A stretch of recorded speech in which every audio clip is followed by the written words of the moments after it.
Bienvenidos, hoy vamos a explicar el concepto fundamental de este canal, el factor de potencia.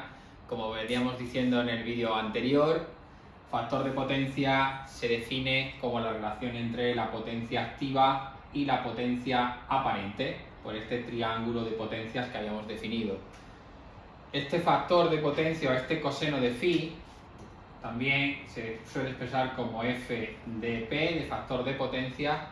Esto únicamente se cumple cuando tenemos circuitos donde tenemos circuitos lineales, es decir, circuitos en los que no se introduce armónicos o la tasa de distorsión armónica es prácticamente despreciable o cero. ¿Vale? Para circuitos lineales podemos aplicar esta expresión de el coseno de phi es igual al factor de potencia.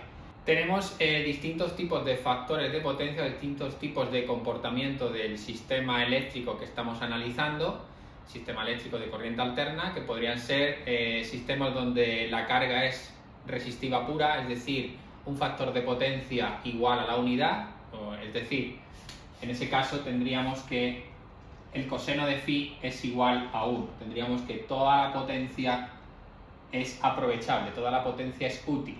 Tendríamos solo potencia activa y la potencia activa sería igual a la potencia aparente. Ese sería el caso de circuitos donde serían circuitos resistivos o con resistencia pura, es decir, factor de potencia igual a la unidad.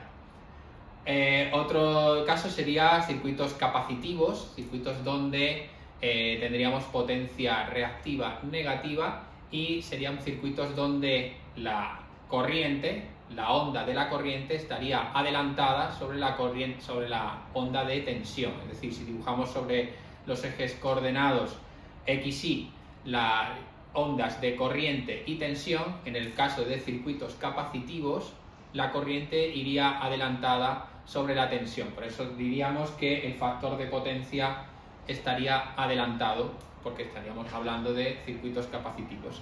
Y en el otro caso tendríamos circuitos inductivos, circuitos en los que tendríamos una bobina, es decir, circuitos donde la corriente atrasaría sobre la tensión, es decir, la onda de corriente sería atrasada, estaría en una fase atrasada sobre la onda de la tensión.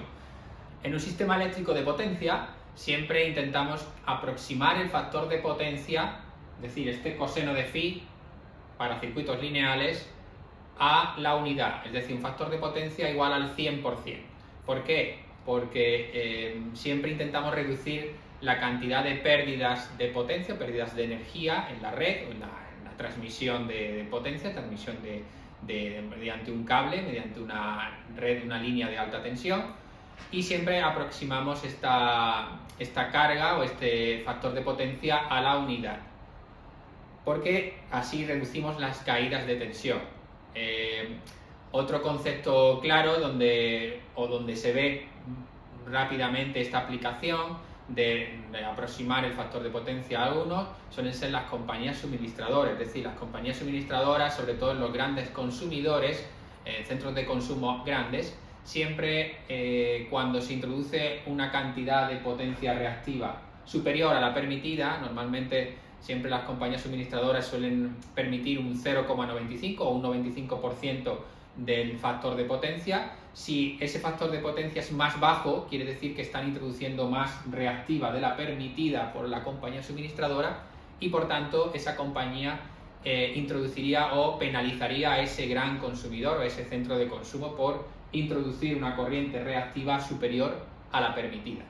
Eso sería una de las aplicaciones más claras dentro de la red eléctrica. ¿Por qué? Porque al final la potencia activa es la potencia útil, la potencia aprovechable, la potencia que se genera trabajo, que se genera energía en un sistema eléctrico y es la que al final rentabiliza a las compañías suministradoras y a los propietarios de las redes eléctricas, de las distribuidoras propiamente y de las compañías comercializadoras.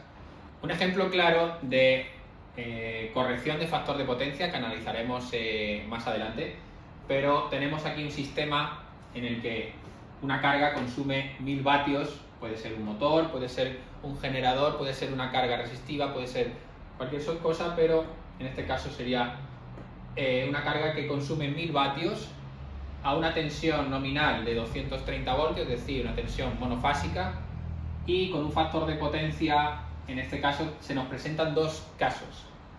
Factor de potencia de 0,95, es decir, del 95%, es lo mismo que decir 95%, o un factor de potencia coseno de phi sub 2 del 70%, o 0,7.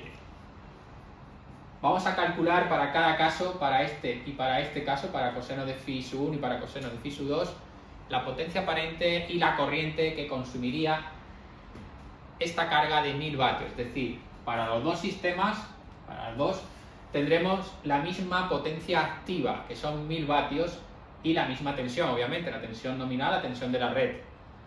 Tensión monofásica, por cierto. Por tanto, calcularíamos la potencia aparente como la relación entre, decimos que el coseno de phi es P partido S. Obviamente estamos analizando sistemas con un circuito lineal, ¿vale? No obviamos, despreciamos los armónicos. Entonces, coseno de phi, que es el factor de potencia, sería igual a la relación entre P entre S, es decir, potencia activa dividido entre la potencia aparente. Si despejamos de aquí la potencia aparente, tendríamos que esto es igual a P dividido entre el coseno de phi.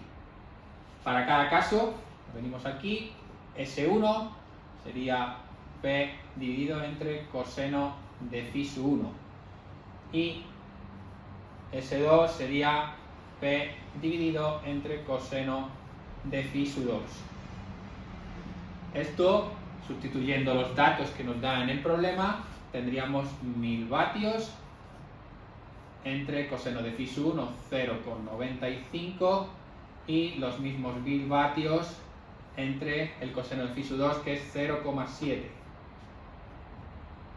Operando con la calculadora, tendríamos un resultado de, para el sistema 1, con el factor de potencia coseno de phi igual a 0,95, de una potencia aparente de 1052,63 voltamperios, y para el sistema 2, con un factor de potencia de coseno de phi de 0,7 o del 70%, tendríamos una potencia aparente de 1428,57 voltamperios.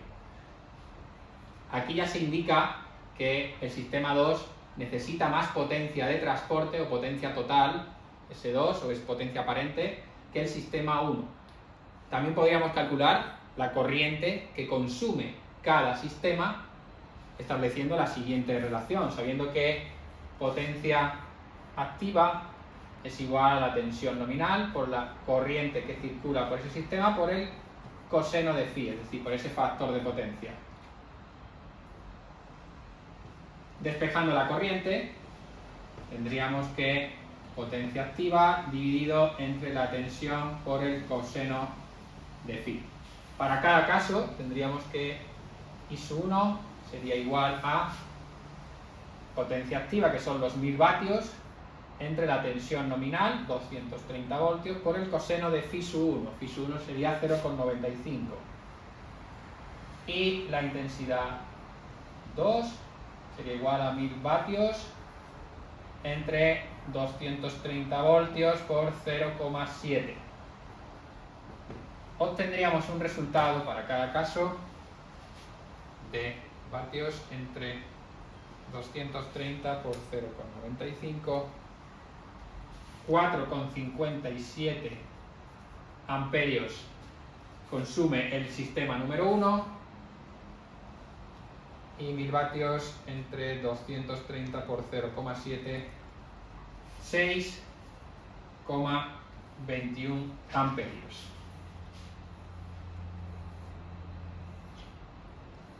Aquí, como se puede ver directamente, este es el consumo que tendríamos de cada instalación.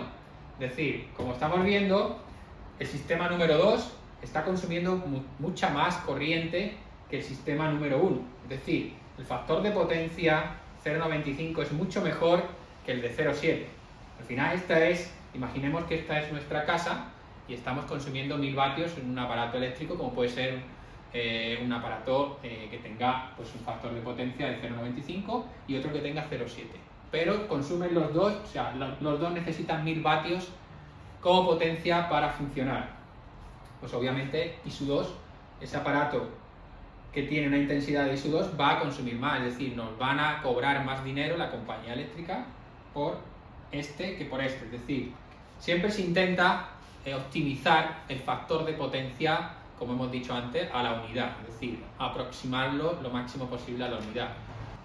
En el siguiente vídeo vamos a ver un problema típico de ingeniería eléctrica donde vamos a corregir el factor de potencia de un motor trifásico, para precisamente reducir estas pérdidas por corriente, es decir, minimizar las caídas de tensión y la pérdida de potencia.